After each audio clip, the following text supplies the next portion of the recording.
I think we can get going. This is great. This is obviously, people think it's a very important subject because we have a standing room crowd. There are a few seats sort of interspersed that people, I don't think, will get too upset if you fall over them to try and get into those seats. I don't know. I guess we don't have room for any more chairs, do we, Gray? They're bringing a few in. They'll bring them over here, I guess. Well, they can do that while I'm going through our introduction. So, good afternoon, everybody. It's good to see so many friends here today. My name's Richard Morningstar. I'm the chairman of the Global Energy Center here at the Atlantic Council. And I'm very happy to welcome all of you and all of our distinguished participants and speakers for this event today, which is Russia Sanctions Revisited. The recently passed Senate legislation on Russia sanctions and ongoing discussions in the House and overall in Congress provide a real opportunity, I think, for us today to take stock of existing sanctions policy, to discuss proposed legislative changes, and assess the current and future impact of sanctions on overall, but more specifically on Russia's energy sector, as well as the impact on stakeholders and also the energy security of various countries and regions around the world.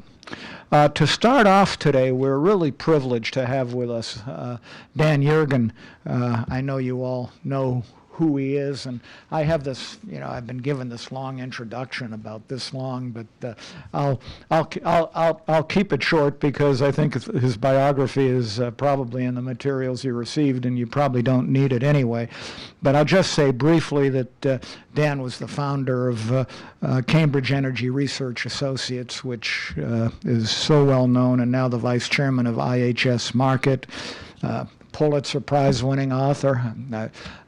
We could take a poll on how many people have read The Prize or The Quest. It would probably do very well. Time magazine once said, if there's one man whose opinion matters more than any other on global energy markets, it's Daniel Yergin. So it's great that we have you today, Dan, and he's been on just numerous boards and so forth that I won't get into, but I will say that he is a member of the Atlantic Council's Energy Advisory Group, so don't want to miss that.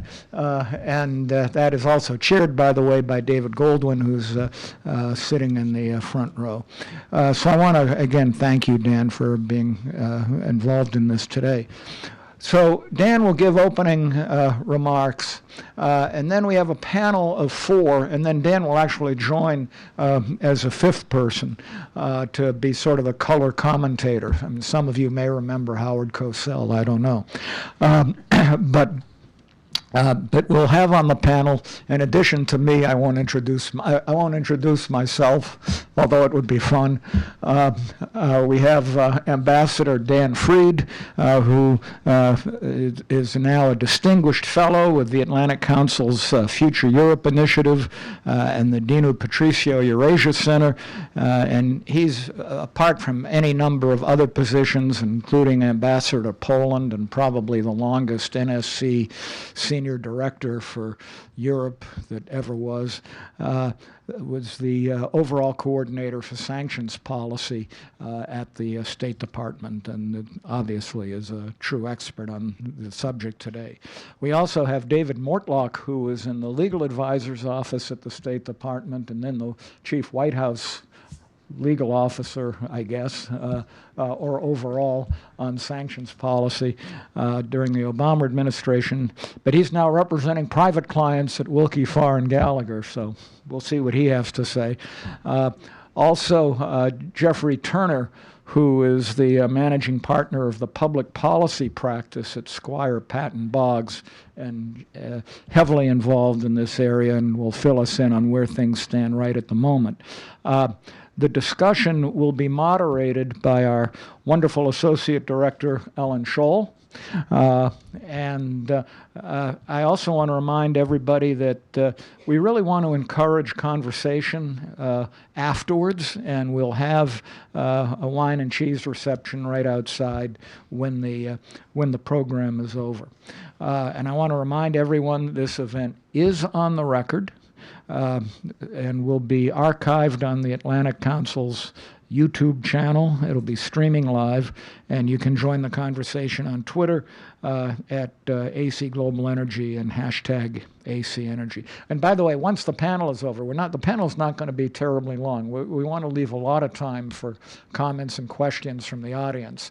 But again, given the size of the group, we hope that it'll be, you'll all be very brief on those comments or questions. So I'm going to turn it over to Dan now.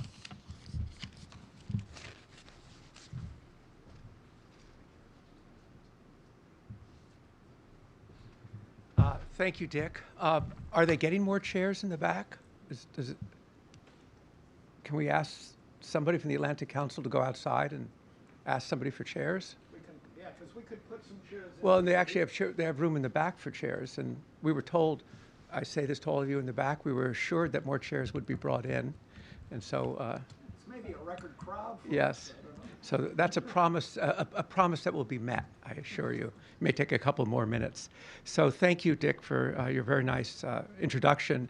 I'm not only on the advisory board of the Global Energy Center, but I'm a very happy member of the advisory board of the Global Energy Center. And thank you, Dick, for your leadership, and thank both the Global Energy Center and the Dino Petrescu Eurasia Center for bringing this together on very short notice. And the fact that it has come together on such short notice shows that this is a very current and important subject that really needs elucidation. And I'm looking forward to the panel that's going to happen today, because I'm looking forward, like others, to have the opportunity to learn from it and to get a better understanding of these questions around sanctions and what they mean. Clearly, the Russian meddling in the election is deeply concerning. There are many unanswered questions, including the questions about how to respond to it. One answer is sanctions. We've seen on Iran how sanctions work very effectively. We saw that the 2014 sanctions have had an impact on Russia in terms of access to capital. And so the question is, will these current sanctions, as they're now in the legislation and moving through the Hill, will they deter and punish, or will they be counterproductive? Who will they fall upon? And it's a turbulent moment in terms of anything to do with Russia.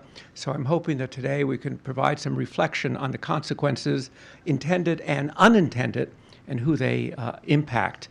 So I think my job is just to put on the table some questions and issues that the panel will look at from different angles and give us some perspective on. Some of them were posed in that article in the Wall Street Journal on Monday by Wolfgang Ischinger, former German ambassador to the U.S. and now head of the Munich Security Conference. Some of them were also posed by Ambassador Morningstar in his article in The Hill. So I'm just going to kind of give these questions that I think maybe will help frame the discussion. The first is, who will actually be affected by these sanctions? Will they affect Russia and Russian companies, or will they affect American companies and European? Second, at least Wolfgang argued in his article that they risk undermining the existing 2014 multilateral sanctions. It's an electoral season in Germany. And he said, at least in his article, this transatlantic approach is now jeopardized by additional sanctions without consultation and against the explicit will of the European Commission and key allies, including France, Germany, and Italy. What's actually going to be part of these are about European energy security. Panel will address what is the impact on European energy security? What does it mean for pipelines? And then a question, of course, Nord Stream, and I know Ambassador Morningstar will talk about Nord Stream, but does it mean not doing Nord Stream mean less gas going to Europe, or does it just mean it goes through different pipelines? And on the Nord Stream thing, he did have a line in his piece in the Journal saying, how would the U.S. feel if the European Union passed legislation on the Keystone Pipeline? And that suggested as a reaction. A question I know Ambassador Morningstar will address is the impact on the Southern Corridor and non-Russian gas going to Europe, and indeed impact on exports elsewhere to Japan and other countries. A big question is, what does this do to U.S. companies around the world and non-U.S. companies, and do Russian companies ultimately benefit from it? Something that Dan Fried has great knowledge of, which is, do these sanctions as they're now being written, do inflexible sanctions remove the leverage that comes from having sanctions that can be adjusted? Just a couple of other big questions, I think. What are the unintended consequences impact in U.S. companies potentially having to abandon investments in Russia and neighboring countries? I think we'll get into the question of congressional review.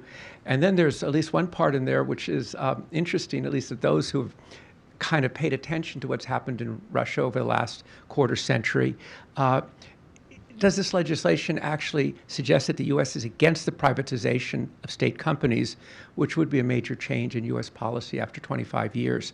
So I think those are some of the questions that I think the panel will introduce, and I think help frame the discussion. Look forward to it. And Ellen, I'll turn it over to you. And I guess we're still getting chairs in the back, so that promise stands.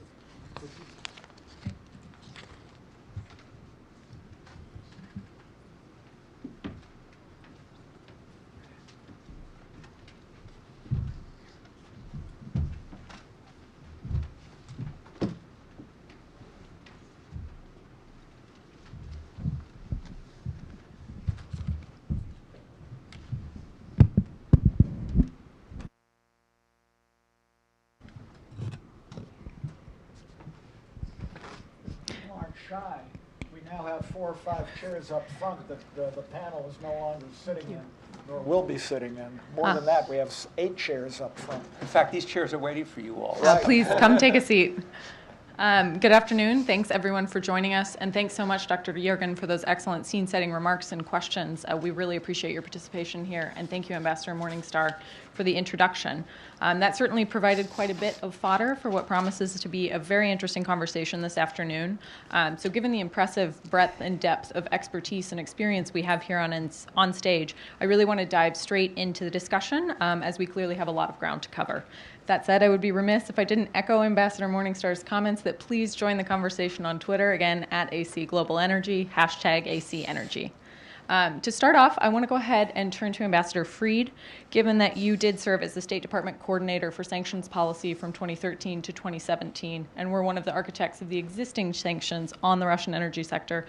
I wonder if you could just provide a sense of sort of where we are, what those sanctions looked like, and how the current bill or legislation under consideration really diverges from what's currently in existence. Okay. I'll try not to get all wonky, but some of my comments may get into the technical side. The Trump administration has continued the Obama administration sanctions, which were negotiated with the EU. That was a precedent. We had never done that as a government before. Negotiated sanctions with the European Union in general, and consulted with a number of European countries in particular. The EU, for its part, has extended for another 6 months its existing sectoral sanctions till January 31st, 2018. So sanctions are, there is a continuity of sanctions despite our elections and much speculation. Just to review, the existing American sanctions consist of 4 executive orders. They target separatists and Yanukovych officials. They target some of Putin's cronies. They target the financial sector, defense technology, and energy sector. Now, since energy is a focus here, I will say that we in the European Union at the beginning agreed that we would go after oil and not gas, and that we would go after what we called future oil or exotic oil, meaning fracking, shale, Arctic offshore, and deep sea, rather than going after current oil production. For 2 reasons. One, we didn't want markets to spike and Putin get a windfall. And secondly, because we wanted the message to be one to be to Russia that if it went down this aggressive path, it would face an increasingly dark future with an inability to keep its production levels high in the out years. This is what we agreed, and this is pretty much what we did. The current legislation is nothing I worked on, but I've spoken to many of the originators. They were motivated, it seems to me, by a concern that the Trump administration was planning either immediately or as soon as it could arrange it to unilaterally lift the sanctions, thus breaking solidarity with the European Union. Moreover, I think the Congress was motivated by a concern that the outgoing Obama administration never responded adequately to the Russian cyber hacking into our elections. Now, I'm not speaking for the Congress, but this was my impression. The new legislation does several things. One, it locks into law the existing executive orders. It also provides roughly the same criterion for removing the sanctions, which is a settlement of the Ukraine crisis along the lines of Minsk. But it allows Congress to have a say. So it blocks the ability of the Trump administration to unilaterally lift sanctions. There's more to be said, but that's basically one thing it does. Another thing it does is extend the Ukrainian sanctions and escalate them into by some new measures.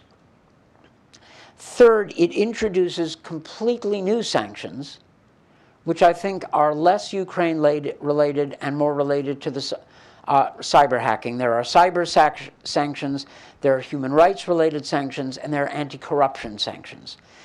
It isn't a question of just new U.S. unilateral sanctions. The Europeans have acknowledged that the U.S., after the cyber hack, has a right to respond. But I would say this, the European Union, Europeans, as Dan Yergin said, have raised concerns about elements of the sanctions bill. The European Union, in my view, has earned the right to be heard. I'm not saying that every suggestion they make, the Congress should follow. But given the history of European Union solidarity with the United States on the sanctions, it has earned the right to have Congress consider its views. In my view, to sort of come to my bottom line on this, I think the legislation is more or less a good thing. If I could, I would make modifications based in part on some of the observations I've heard from Americans and observations from the European Union. And I think there is more than enough room in this bill to do what the drafters and what the sponsors intended without weakening it, but also taking care of what I consider to be some legitimate, if rhetorically exaggerated, European concerns. That's what I would do. Whether or not the political system, American political system in general, or the congressional system will accommodate that kind of good governance course is something I cannot possibly say. But that's my own bottom line. There's more to say, and I'll get to it. I'm sure I'll get to it later, but that's sort of my walkthrough. Ellen, should we just ask him what you would modify? Yeah, I would take a look at the some of the energy provisions. The Germans have raised, with great energy, so to speak, the Section 232 on pipelines, including gas pipelines. Those are discretionary sanctions. I think the German arguments are exaggerated, but the German government has been a strong pillar of transatlantic solidarity on this issue. And frankly, I would listen to him on this one. You know, I sort of shrug exaggerated arguments, but if it's possible to address high-level German government concerns by getting rid of what is, after all, a discretionary sanction, yeah, I'd do it. That's one thing I would do. I would also make some technical fixes to Section 223, Directive 4. This is, sorry about that, wonk speak. I would make some technical fixes so it didn't inadvertently give the Russians the ability to inject poison pills into otherwise perfectly legitimate worldwide energy exploration projects. There's a reason why it's structured that way. I would fix that. I would take a look at Section 225, which basically addresses the problem of so-called backfill, which is when American companies have to back out of a project because of sanctions, and other countries' companies can come in and fill in behind, thus the term backfill. I'd look at that to see whether it was too harsh. There may be other things it does. And also one change I would make, and this is not because of Europeans, but OFAC, I don't know whether anybody from OFAC Treasury Department is here. OFAC conducts sanctions, and they need their licensing authority unencumbered. The drafters of the bill probably thought that by limiting OFAC's licensing authority, they were making it impossible for the Trump administration to create loopholes for itself and undermine the sanctions. But in fact, licensing is a safety net. It allows any administration to go forward with sanctions knowing that it has a tool to deal with unintended consequences without going back to the president or Capitol Hill. Now, that sounds technical, but I have enormous regard for OFAC. That is, the American taxpayer gets her and his money's worth out of that organization. They are high quality people. They are the ones, not the White House, who administer licenses. And therefore, I would try to keep the licensing authority intact. That also gives us the ability, as we're going forward with a complicated bill like this, the ability to fix things if it turns out that a provision of law has an impact that we did not intend. So before focusing on some of those energy-specific provisions and how this bill might impact energy cooperation, I want to go ahead and turn it over to Jeff for just one moment. As head of the public policy practice at Squire Patton Boggs, given your engagement with Congress, can you give us a sense of where the bill is, kind of what is the legislative state of play, and how do we get to where we are today? Great, thank you. Well, the bill was sitting comfortably on the House desk last night when they adjourned, waiting for its return trip to the Senate. As many of you probably appreciate, this is an instance in which politics is driving the debate rather than policy. And some of the fixes that Ambassador talked about might be possible because of a quirk, a drafting error made by the Senate before completing action on the bill.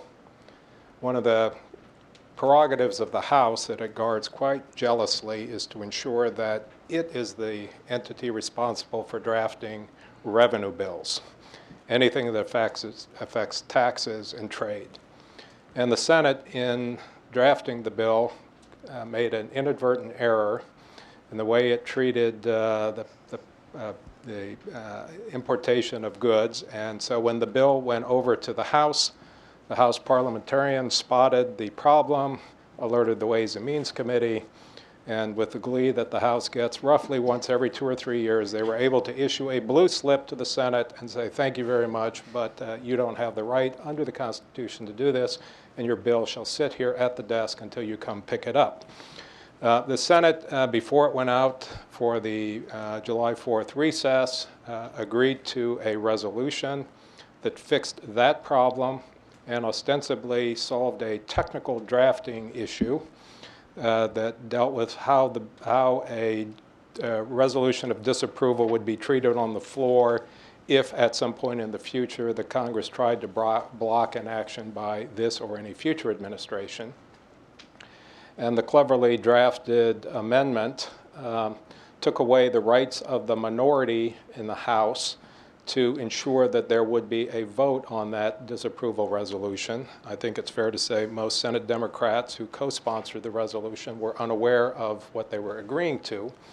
So we're now in a situation in which the bill is sitting in the House. The Senate has directed the Secretary of the Senate to pick up the bill, but the House has to, by unanimous consent, agree to let the Secretary pick it up, take it back, fix these drafting errors as agreed to by the Senate, and then send the bill back. I think that is now ready to play out. I think today, tomorrow, the bill will go back to the Senate. It is a purely ministerial task for the enrolling clerk to fix the mistakes that crept into the original bill. The bill will then go back to the House, and one would have thought 3 weeks ago a bill that passed 98-2 would be on the suspension calendar and pass with 428, 429 votes, because there will always be 4 or 5 people who will vote no. But given this time, the concerns that Ambassador Fried and others have expressed have resonated with some members of Congress. And so there are now efforts underway to craft changes to the bill, including potentially to Directive 4. I don't think there will be any changes made to the section the White House cares about, which is Section 216. There may be some other changes, and the House, not being satisfied with sanctioning Iran and Russia, has apparently decided that it's time to sanction North Korea and entities that do business with North Korea. You may know that the House earlier this year passed a bill 419-1. So it is likely to show up in a manager's amendment with these other changes. The question is whether, when the House heads out of town next week, since it doesn't have to wait for a health care bill coming from the Senate, and because it has nothing else to do, it will send the bill back to the Senate. There is a debate now about whether to send the bill back out of some concern that if it goes back to the Senate and the Senate is not willing to take it, that we're going to be in a position, and certainly if you're Speaker Ryan, you don't want to be sending yet another bill to the Senate that goes nowhere. So I think there's more to play out. There is an opportunity to make changes. I think they will be on the margins. They are important changes, but they're on the margins. But the irony of this is we started with a bill aimed at Iran. This is the Iran sanctions bill. The entire debate since it went to the floor has become all about Russia. I haven't heard any discussion of the Iran sanctions component of it. And it will soon cover North Korea as well. And it is yet an open question whether Congress will be able to get it done. The Senate, now that it will be in town for an extra couple weeks, will have time to do it. The question is whether, again, with politics trumping policy here, whether the politics will work for both houses to find common ground on a bill. And I would say no matter what bill they are able to agree upon and when they are able to agree upon it, this president will sign the bill when it gets to the White House, notwithstanding the limitations it imposes on his authority to conduct foreign affairs. Thanks for that very comprehensive overview. And switching back from politics to policy, as you alluded to, Ambassador Morningstar, I want to turn to you. Your op-ed in The Hill last week has already been referenced. You made the case that we should sanction Russia, but not sacrifice Europe's energy security.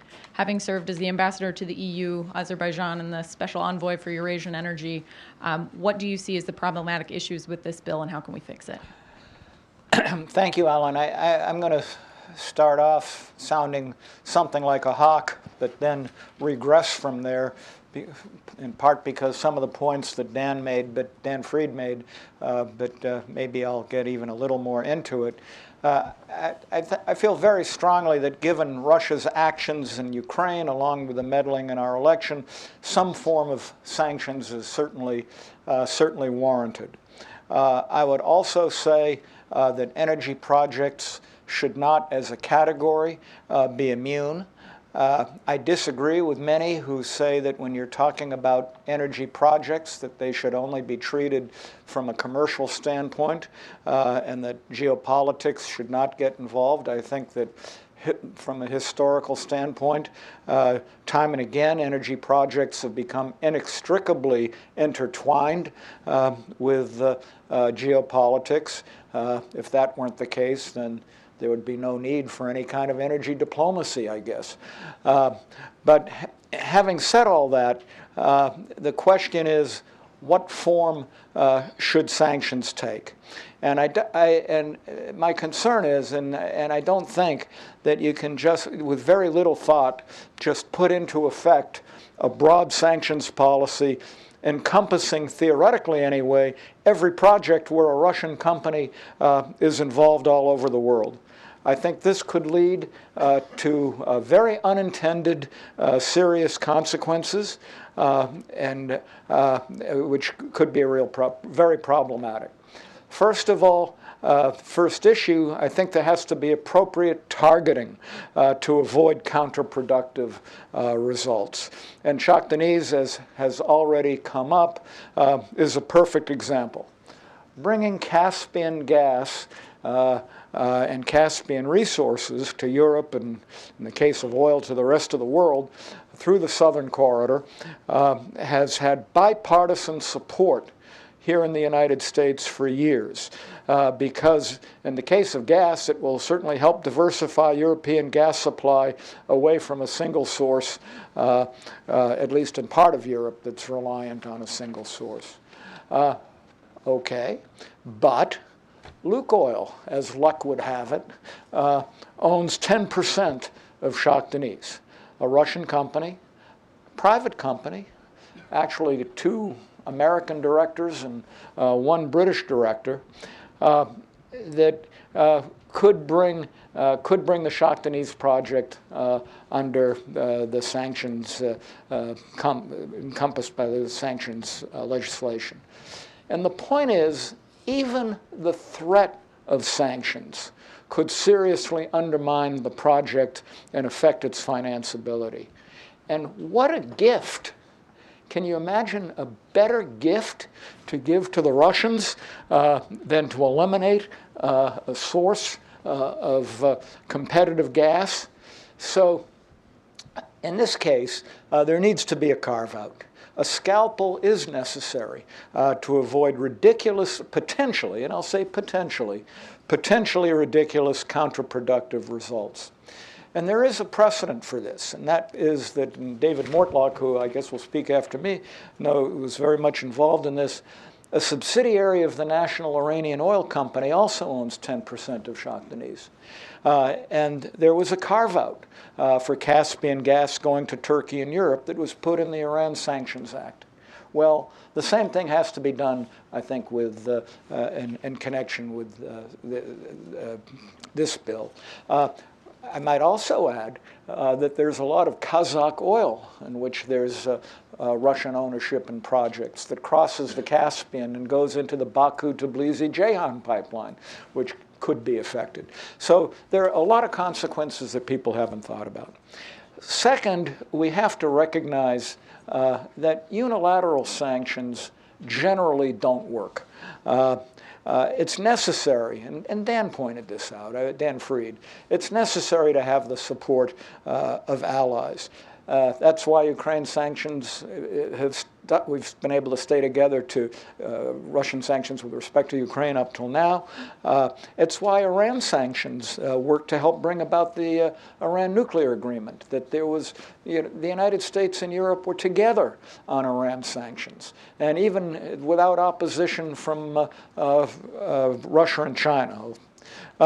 So we've learned in the past the difficulty of enforcing unilateral sanctions. And we've learned the hard way. We learned it in the 90s with respect to the Iran-Libya Sanctions Act and Helms-Burton. The extraterritoriality of those sanctions brought about major disputes with the EU, to the extent that at that time the EU actually enacted legislation forbidding EU companies to comply with U.S. sanctions. This resulted in non-enforceability of Helms-Burton in certain instances, and with respect to the Iran-Libya Sanctions Act, we were forced to make deals with the Europeans and with European companies to avoid a major fight, and all this did was to allow European companies to do more in Iran while American companies couldn't. Now, some might say, too bad when you're dealing with Iran, but it does create something that really needs to be thought through. So unilateral sanctions on energy projects with Russian involvement could raise very difficult issues. What about Nord Stream 2, which I think as all of you know, or most of you know, will bring Russian gas across or underneath the Baltic directly to Germany. I won't get into the ins and outs of Nord Stream 2, but I've certainly been very outspoken about it and have been very clear about my opposition to it. I think it's a really bad idea. Now, there are a lot of people here who would disagree with that, might disagree with that.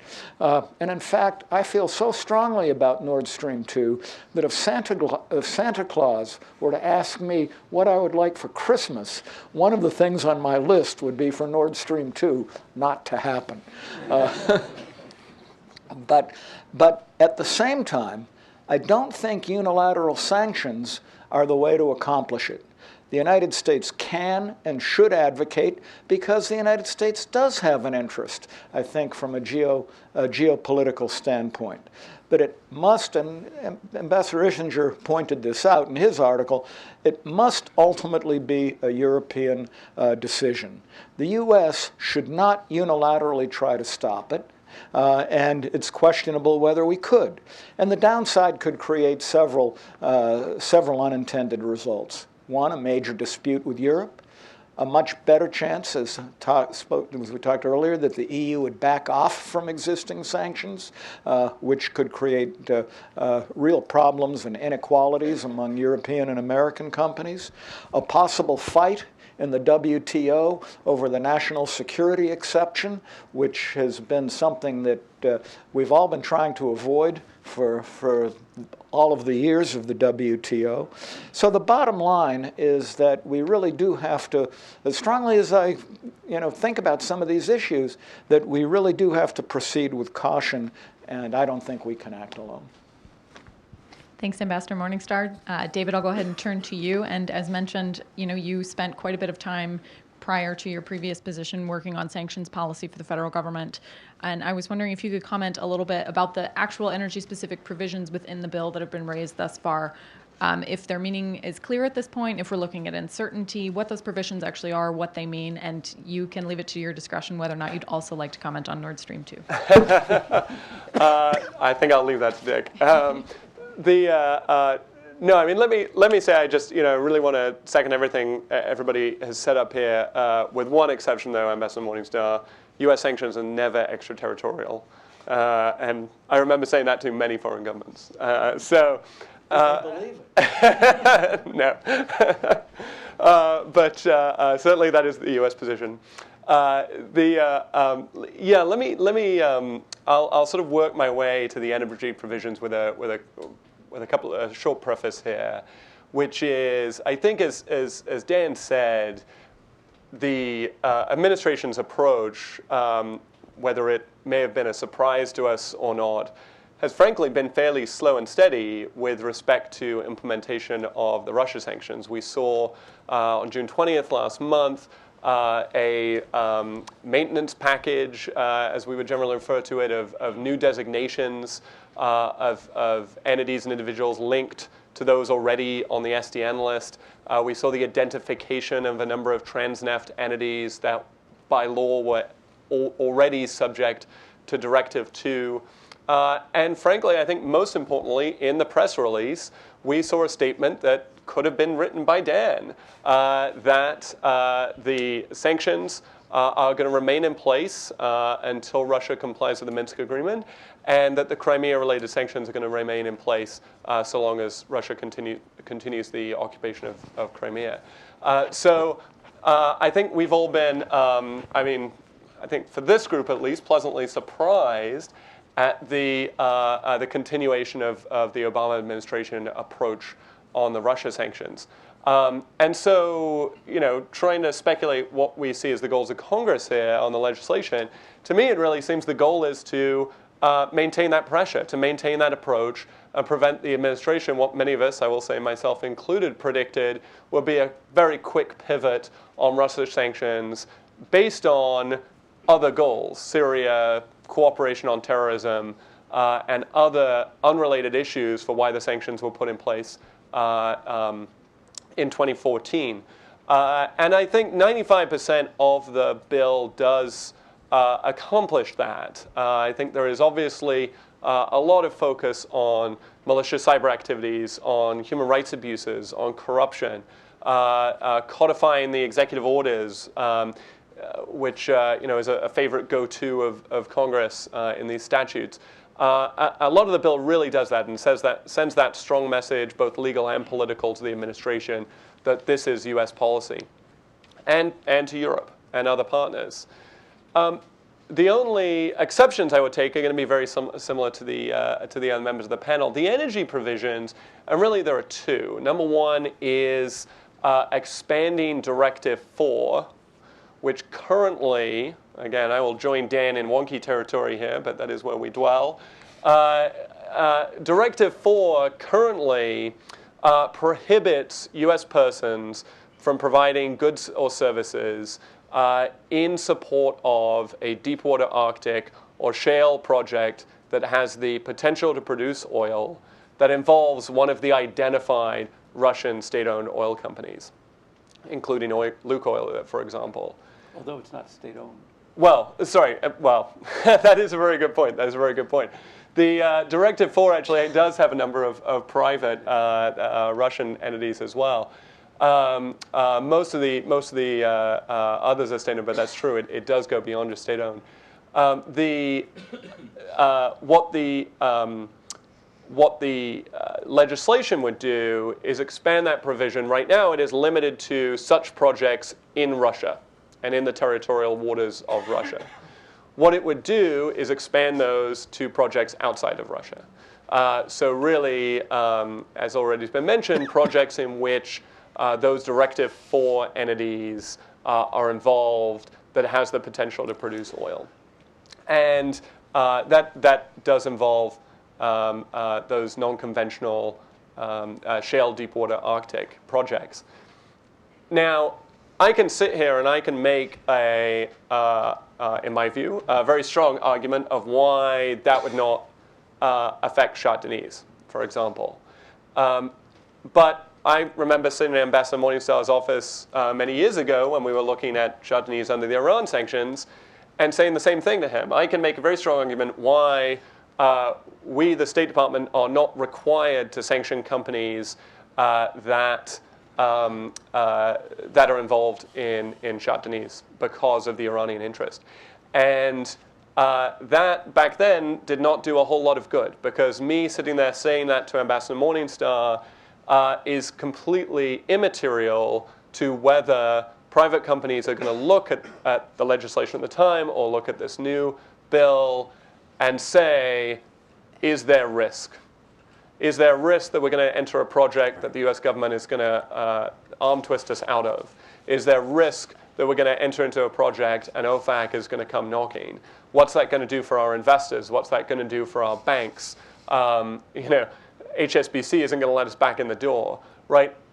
It's much broader than simply, does the current State Department lawyer think that the project meets the criteria in the statute? It really is about what type of activity it will deter.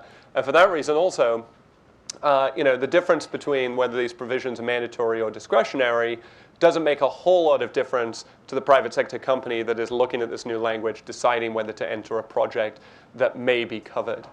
And I'll just briefly mention the second, talking about discretionary. There is a second provision about providing that authorizes sanctions on those providing support to Russian pipeline construction and providing that support to Russia. And again, it may be discretionary. The administration may not sanction a single company, but it really will. It has the potential to chill activity. And I think Dan will remember when we were looking at the sectoral sanctions. Keep in mind the Russia sanctions program is very different than any other sanctions program. On a country like Iran, every twist of the dial was fairly significant, but the United States didn't have any commercial activity with Iran. Iran is a large economy, but nowhere near the scale of Russia. Russia at the time was 5 times larger. The economy of Russia 5 times larger than any other economy we'd sanctioned combined ever. And so we were just dealing with different scale and much larger risks of spillover. And at the time, anytime decisions were made, we conducted in-depth economic assessments of the impact of every turn of the dial on Russia, on Europe, on the United States. And I worry that the same has not been done on the Hill when drafting these provisions and exactly what they would do. So I'll leave it there. So given that sort of explanation of the dynamics with respect to the expansion of Directive 4 and the Arctic shale and deepwater activities, I guess I'm wondering at the end of the day, and this question could be for you or for anyone who would like to answer, are the punitive impacts, should this legislation pass as is, of this piece of legislation to be felt by Russian companies, or will they be more likely to be felt by American companies? I think that the elements of locking in the current sanctions will send the right message to the Russians. Congress will be saying, don't count on any side deals with the Trump administration. Now, maybe that's not necessary given what Secretary Tillerson and what the Treasury Department has said, but that is a strong message. Whether or not the anti-corruption, the human rights provisions, and the cyber sanctions have an impact depends on how they're implemented. In my experience, I think David's too, corruption sanctions are really easy to talk about and really hard to actually demonstrate. The cyber sanctions are interesting. The impact would be felt on Russian companies, to answer your question. If we could figure out a way to untangle Russian cyber companies' interests out of Western cyber firms, and the work there has not been done, neither by the Obama administration and not the Trump administration, to my knowledge. There is the possibility that if this bill is put in without some of the changes we've recommended and implemented clumsily, that it could hit European companies for no good reason. Now, I'm not against hitting third companies if they violate sanctions and if they've acted in a way which is reckless or flagrant. But given the history of these sanctions in particular, I would like to make sure that both in the law and also in the implementation of the sanctions, we don't hit third countries' companies and we don't hit European companies in particular without awfully good cause. And my standard for what a good cause is can you present that to the European Parliament or the Commission with a straight face and leave them not able to come back at you easily? It's got to be that kind of a strong case. And as I said, these sanctions were negotiated with the EU in advance. It's not like we did them and then we pushed the EU to follow us. We negotiated with them and only implemented on the basis of where we come out in talks with the EU. And that actually worked. I was the negotiator. It wasn't that painful a process. We did handshake deals, the deals stuck. That's a good process. And that means that we ought to, the flip side of that, as I said earlier, is that Europe has earned the right to make its views known and have them respected. I wouldn't give them a guarantee, but they've earned that right. Would anyone else like to weigh in? Well, I would just point out, I think, as we talk about unintended consequences of legislation, I think the risk here is to American companies. Clearly, that's why they're on the Hill lobbying. To European companies. And it's the point David made. A large part of this is creating investment risk. What is the risk that this administration will impose sanctions, whether they are discretionary or mandatory? Frankly, the difference is irrelevant because the president has to make a determination that certain conduct has occurred before he gets to the point of making the decision whether he shall or may impose sanctions. And interestingly, from my perspective, one of the most troubling aspects of the legislation, although it may in the end be one of the saving graces of the bill for industry, is that the provisions that are designed to lock in the existing executive orders also apply if the president is going to issue a national security waiver, or if at some point in the future, after he has sanctioned a company, he is going to try to lift sanctions. And my assumption is that in a world in which you are facing limits on presidential authority to conduct foreign affairs, the default position would be not to sanction anybody, and then you never have to deal with the congressional review process. If you were to change your mind in the future because the facts on the ground change or because the conduct of industry changes.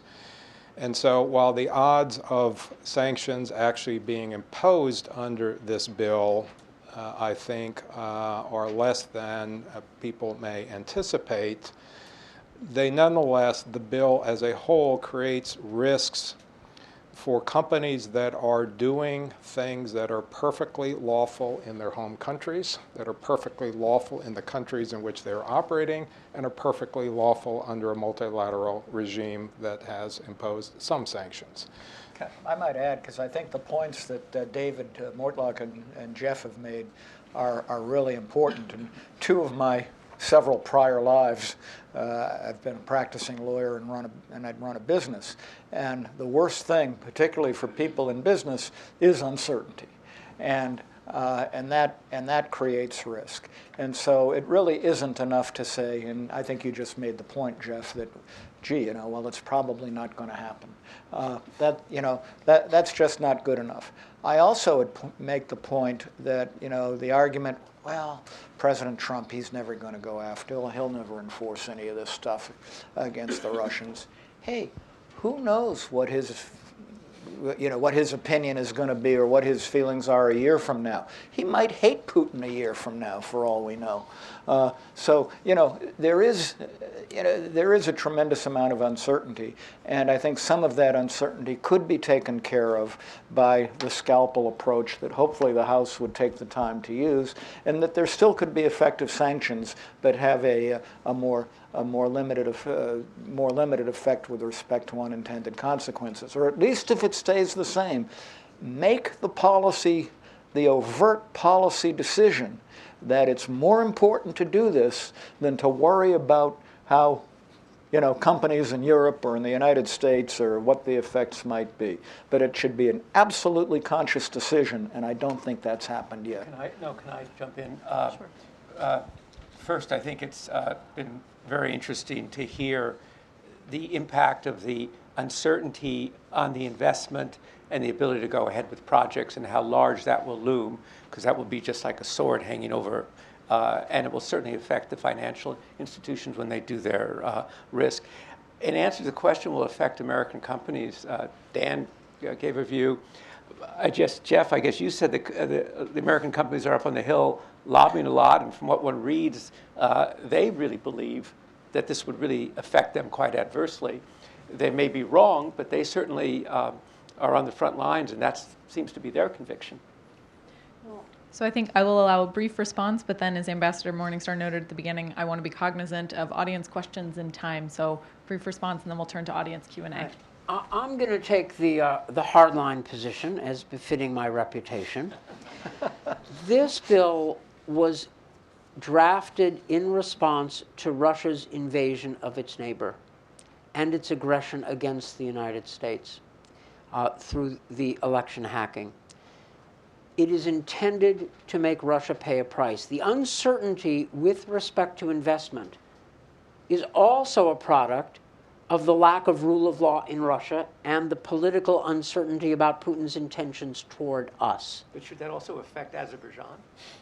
No, and I would argue, and I've argued throughout this discussion, for a serious look to fix the bill so that it doesn't affect targets which shouldn't be targets.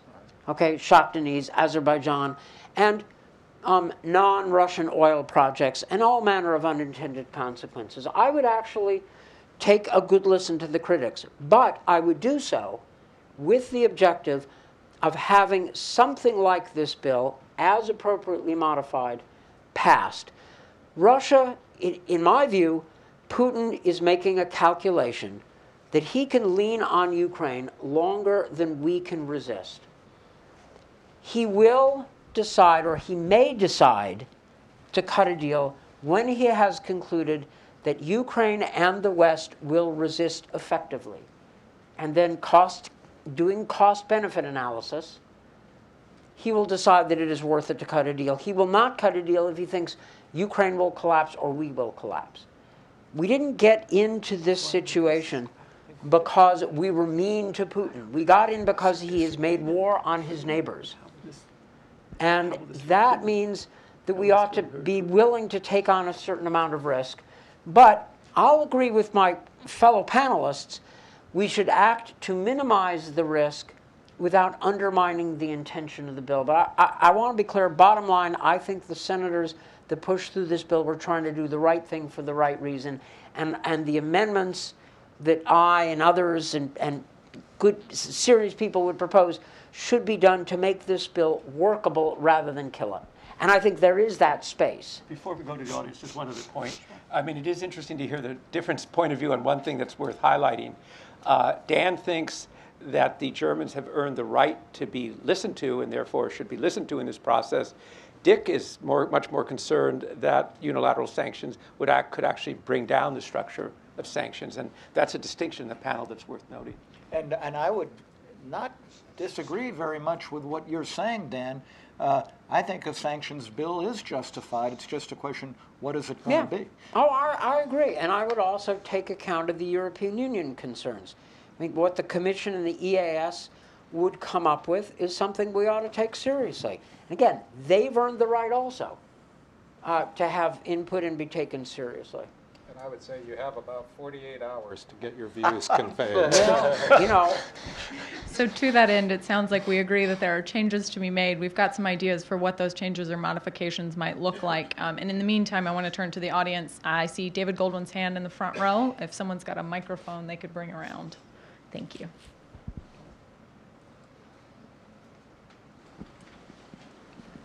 David Goldwyn, Atlantic Council.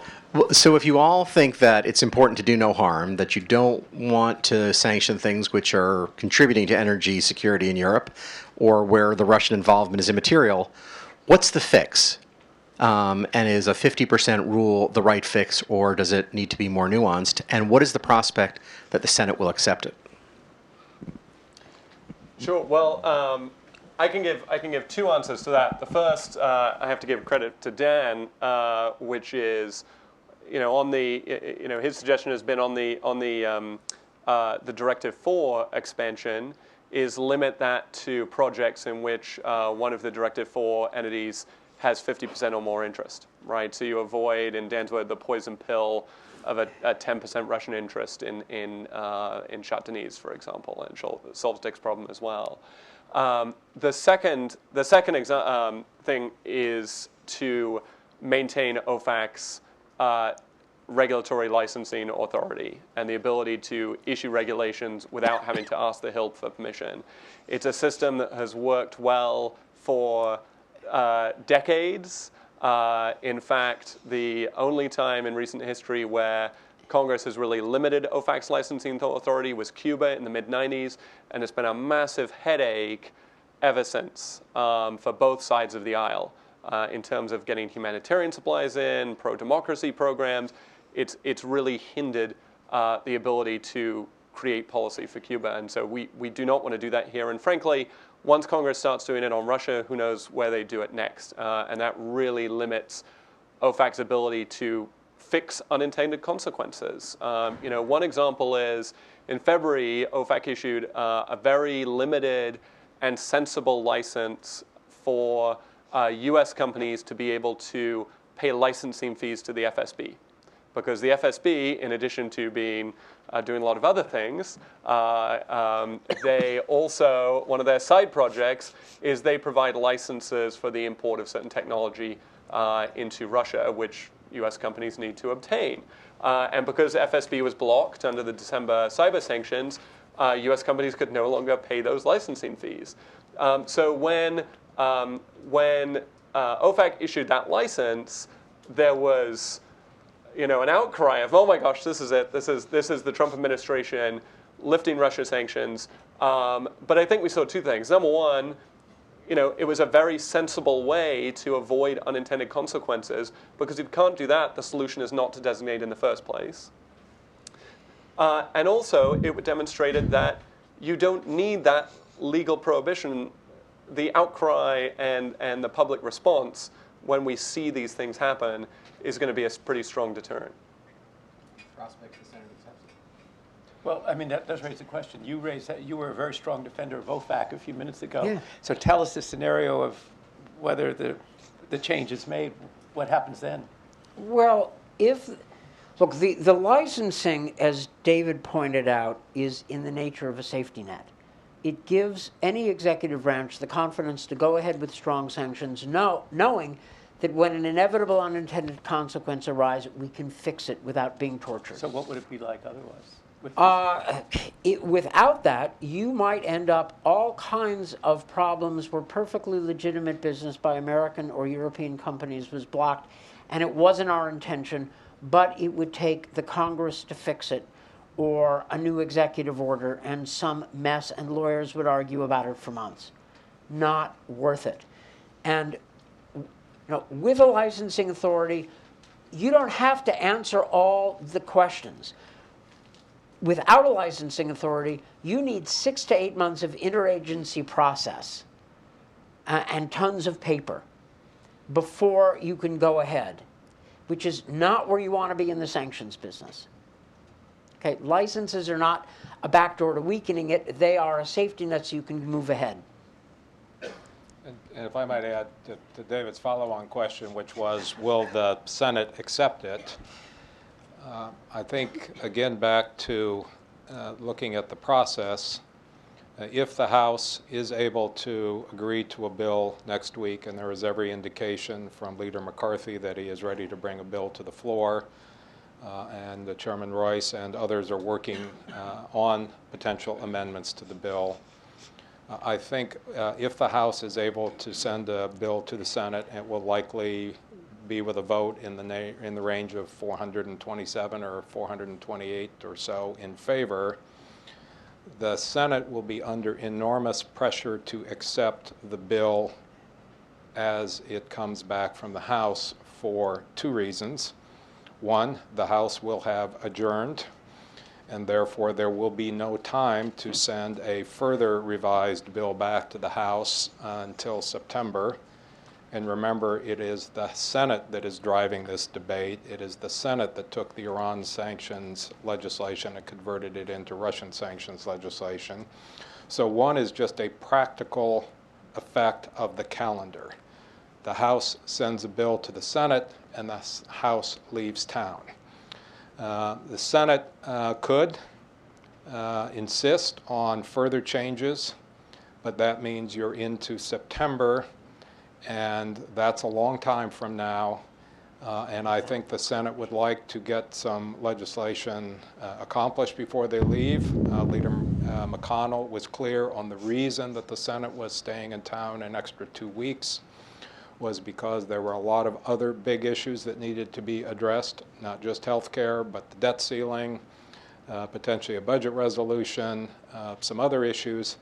So if the Senate is sitting there and a bill comes back from the House with an overwhelming vote, the pressure will be enormous on the Senate to take the bill as is and approve it and send it to the President, who will, of course, have the option of vetoing it, which seems quite unlikely, the option of letting it sit on his desk for 10 days and for it to become law automatically, or in the most likely instance, as I've said, with a flourish, sign it into law, because it will demonstrate that this administration continues to be tough on Russia with the first major Russian sanctions bill to be adopted.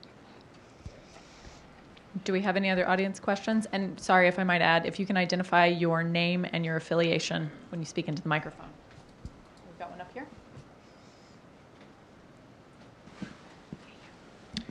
I'm Mike Gugaratz with Argus Media. What do you think a potential Russian reaction would be if sanctions bill passes? I mean, I know what the ideal is based on what you said is, cut a deal with Ukraine, return eastern Ukraine, Crimea. I suspect that's not going to happen right away. So do you think there is going to be another attempt to find a grand bargain with the administration on some issue that will take the sanctions away, or more practical steps such as going after the few U.S. companies that are in Russia? One, I don't know. Two, we have to count on Russian asymmetric retaliation. Three, we can't be afraid of it. I mean, we could go through an exercise of discussing possible Russian retaliation, but we're never going to know. And at some point, we have to decide that our interest in pushing back against Russian aggression, attacking our elections, or continuing its aggression against Ukraine, and the separatists just made a rhetorical claim for all of Ukraine, for all of it. Under those circumstances, no, we shouldn't wring our hands too much and worry about what the Russians are going to do to us. We should keep thinking about what we're going to do to them in the interests of reaching a deal so we can take off the sanctions. Told you it was a hardliner. I'd add a couple of things, and there was an interesting article that my colleague Bud Coote showed me today that was written by a Russian observer whose name I can't even remember and probably ought not to say anyway in public, that was sent to us by a friend, which could have an effect, because I think it's unlikely that Putin will respond in a positive way. I think that, to say the least, I mean, in the sense of changing things, and Trump's hands are going to be tied, so I don't think he's going to be able to change much. But the real question is, what about the people that this commentator raised? What about the people around Putin? And will not necessarily the good guys, but the oligarchs, are they going to begin to say, we don't need this anymore, and put a lot of pressure on Putin? People who want to be able to get their money out, people who want to be able to travel to the West, send their, so forth and so on.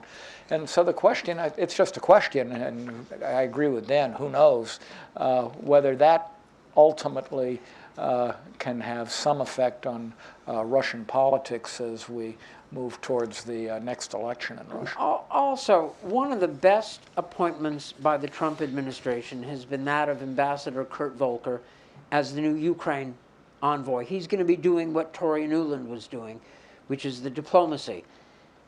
This gives him muscle and credibility, because he can now say to the Russians, look, my mandate is to do a deal and remove the sanctions, and those sanctions aren't going away in any other fashion other than through a deal. That is the principal good that this bill does on the Ukraine side. It empowers our efforts with the French and Germans to get a solution, which is why we started down this road. It wasn't to sanction Russia for the sake of sanctioning them. It was to sanction them for the sake of getting a resolution. And this bill, if properly crafted, comes out, in my opinion, on the right side of that balance of cost and benefit. Any questions?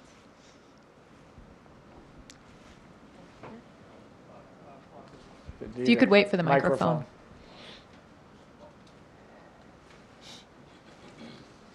Okay. Arthur Wilson, George Washington University. I wonder about the Lukoil exception that Ambassador mentioned. It is ostensibly a private company, but I kind of have doubts as to just how private a Russian company can be. And it strikes me that if their presence in that, I think, Southern Corridor project would cause it to stop, they could solve that problem by just selling their stake out to a Western oil company, and that would be in their incentive to do that if they were a truly private company. So I'm not sure how strong that exception is. Well, easier said than done. And I don't think it makes Lukoil is maybe one way to put it is certainly a more private company than other Russian companies like Gazprom, for example. And you could say, well, Lukoil's interest could be bought out. Lukoil, could sell its interest. If in fact, as you suggest, that Lukoil may be more tied in with the Russian, even more tied in with the Russian government than a real private company, why would they do that? There'd be a lot of pressure on the Russian government would be putting an awful lot of pressure on Lukoil to stay in and create as many problems as possible for the project. So I don't think the issue is whether Lukoil is really private or not. I mean, I don't know. They look a little more private, but I think it could create a lot of problems. Just like in the case on the Iran case with the subsidiary of the National Iranian Oil Company, there was no way if there had been no carve out, for example, no way they were going to sell their interest in Shah Deniz, even if it meant blowing up the whole project.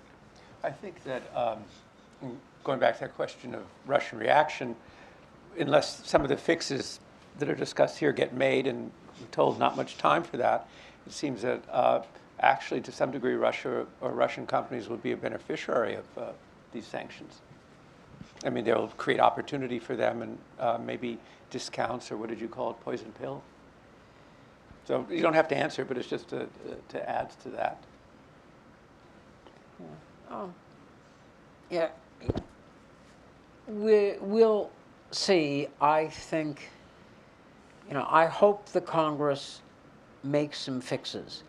And it's important to get away from the hyper-partisan atmosphere that any change in the bill somehow weakens it and undermines the intention, because that's just not true. I think it can be fixed and be made more effective. And I say this as the sort of the resident hardliner on Russia and sanctions. So I hope we never get to that problem. Saw a hand up from Tom in the front.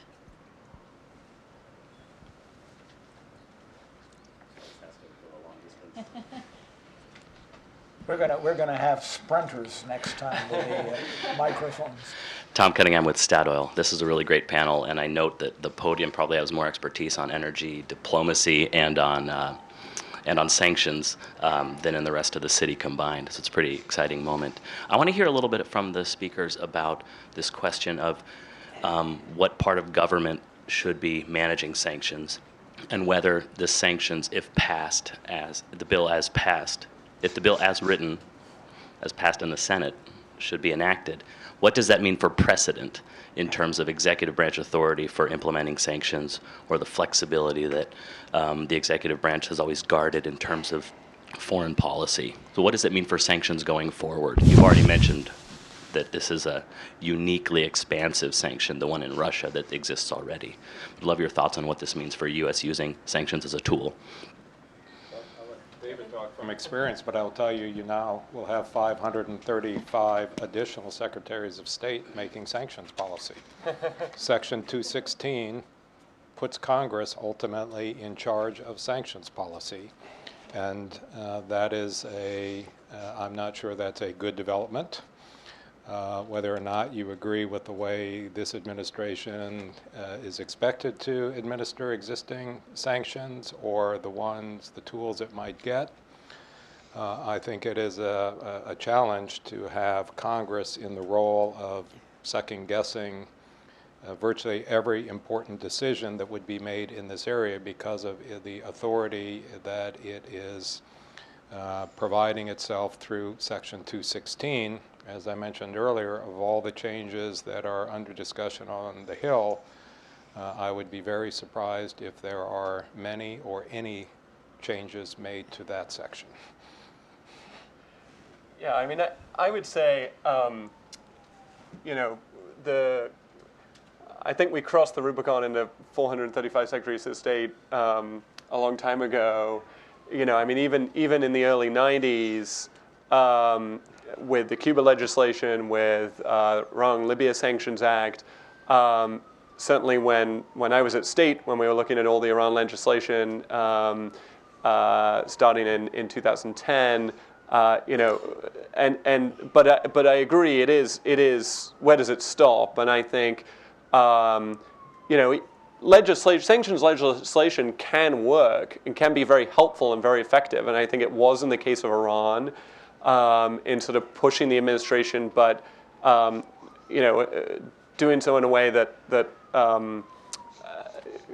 essentially sort of pushed the rest of the world as well. So long as it's accompanied, the legislation has got to be accompanied by two things. And I think it's got to be accompanied by a careful balance and assessment of what the impact of legislation is going to be. And just rushing into it very quickly can lead to those unintended consequences, such as removing historical licensing authority from OFAC. While the licensing authority it doesn't take away licensing completely. Obviously, there are it's more nuanced than that, but it is starting on a path that's very dangerous and can go much further. The other piece that it's going to be accompanied by is that diplomatic outreach when we are imposing sanctions that either break with the EU in our historical coordination with them or Russia, or when we're talking about secondary sanctions and the threat of sanctions against their companies for doing things which are perfectly legal in their own countries, which I believe can be legitimate. But they're only going to be effective and they're only going to be legitimate and they're only going to be accepted if that legislation is accompanied by massive diplomatic outreach. And there aren't many officials at the State Department to actually do that outreach right now. Also, but I think we also need to recognize, although it's getting more and more, as this legislation would indicate, cows already have been out of the barn on this issue. I mean, look at I guess it was the Iran legislation that was basically veto-proof. But there's going to be more, more and more of that. Can I ask a question? Maybe some of you can answer this. If you have an American company or another company operating in the North Sea or offshore Brazil, and an adjacent operator is a Russian company, and you share a pipeline, or the government says you've got to unitize your infrastructure, are you in violation of these sanctions then? You could. I'm not qualified to make the call on a hypothetical, but you're raising the right kind of a question, which is why I think changes to the Directive 4 language are important. You want to minimize that possibility. And as for the question of Congress versus the executive, look, I'm all for the executive branch prerogatives in this case. And the reason the Obama administration didn't face legislation like this is that we were ahead of the curve politically. We were pushing the sanctions. And so we weren't getting this kind of pressure. We didn't get this kind of legislation. The Trump administration sent, let us say, unusual signals. It's like this is in the category of what did they expect? This is what you get when you fool around with unilaterally lifting sanctions, which, by the way, would have been a terrible blow to U.S.-European solidarity. As bad as these provisions are from a European point of view, if they're not changed, the U.S. unilaterally lifting sanctions on Russia, leaving the EU with what? Them in place? Train wreck. So this is a consequence of this is perfectly predictable consequence. Of course you're right in principle. But here we are. And the fact that we'd like to welcome you all to a wine and cheese reception and continue the conversation outside. I want to go ahead and wrap up, but before I do, certainly turn it back over to Dr. Juergen for any closing remarks and commentary. And of course, thank the panelists. I think it's pretty impressive that we've covered both politics and policy. We've covered the substance of sanctions as well as the structure. We've talked about U.S.-EU relations. I mean, this has been an incredibly comprehensive discussion, and thanks so much to each and every one of you for lending your expertise. And for all the audience for sticking around the whole time on an afternoon, a warm one in DC for that fact, and we'll reward you with wine and cheese afterwards if you've got a few more minutes. And in the meantime, I'd like to turn it back over to Dr. Juergen for closing I comments. just want to say, I know this is a great discussion. Like I think everybody else in the room, I learned a lot from it in this exchange of views. I think it highlighted a few issues that really, the disincentive to investment, OFAC, among the others. There's a sense, but Jeff left us with a sense, well, maybe none of this matters as it goes forward. Maybe it does matter.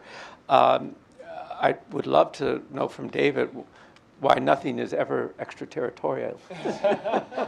But maybe that's too long a subject. Okay, I will give you the technical answer, which is U.S. sanctions only restrict activities subject to U.S. jurisdiction or by U.S. persons. Now, it may be that we impose sanctions on you for doing something completely outside of U.S. jurisdiction, but once the sanctions are actually imposed on, say, Zhuhai Zhenrong for shipping refined petroleum to Iran, it means, as a U.S. person, I am restricted from dealing with Zhuhai Zhenrong. Right.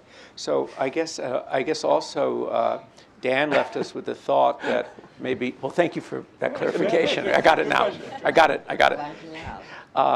Left us with the thought that this doesn't come out of the blue, but it is a reaction, and maybe goes back to phone calls with a now departing ambassador and whatever signals were given, and that this is, this kind of legislation with all the problems it has is part of the price of that.